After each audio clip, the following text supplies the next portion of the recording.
ఓం శాంతి. August మాసము మధువనం నుండి వచ్చినటువంటి హోంవర్క్లో భాగంగా ఈరోజు ఆనంద స్వరూప స్థితి యొక్క అభ్యాసాన్ని చేస్తున్నాము. ఈరోజు యొక్క అభ్యాసం పాయింట్స్: గుణము సదా నషా రహే కి మే భగవాన్ కా దిల్ తఖ్త్ నషీన్ బచ్చా హూ. సదా గుర్తుండాలి, నేను భగవంతుడి యొక్క హృదయ సింహాసనాధికారి సంతానాన్ని, భగవంతుడి యొక్క హృదయ సింహాసనాధికారి బిడ్డనున్నాను అని.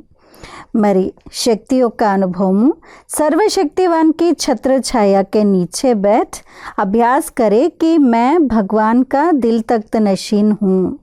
సర్వశక్తివంతుడి యొక్క ఛత్రఛాయలో కూర్చొని అభ్యాసం చేయాలి. నేను భగవంతుడి యొక్క హృదయ సింహాసనాధికారిని, బాబా కా సబ్సే ఆజ్ఞాకారి బచ్చా హూ. బాబా యొక్క అందరికంటే ఎక్కువ ఆజ్ఞాకారి బిడ్డను. బాబా నే ముఝే అప్నే దిల్ మే బిఠాయా హే. బాబా నన్ను తన హృదయంలో కూర్చోపెట్టుకున్నారు. మే బాబాకే గలే మే పిరోనే వాలా విజయీ రతన్ హూ. నేను బాబా యొక్క మెడలో తిప్పబడేటువంటి విజయీ రత్నాన్ని ఉన్నాను.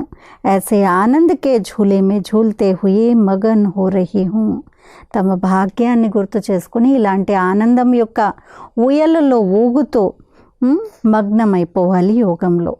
ఇది ఈ రోజు లాస్ట్ రోజు ఆనంద స్వరూప స్థితిని అనుభవం చేయటాని కోసం.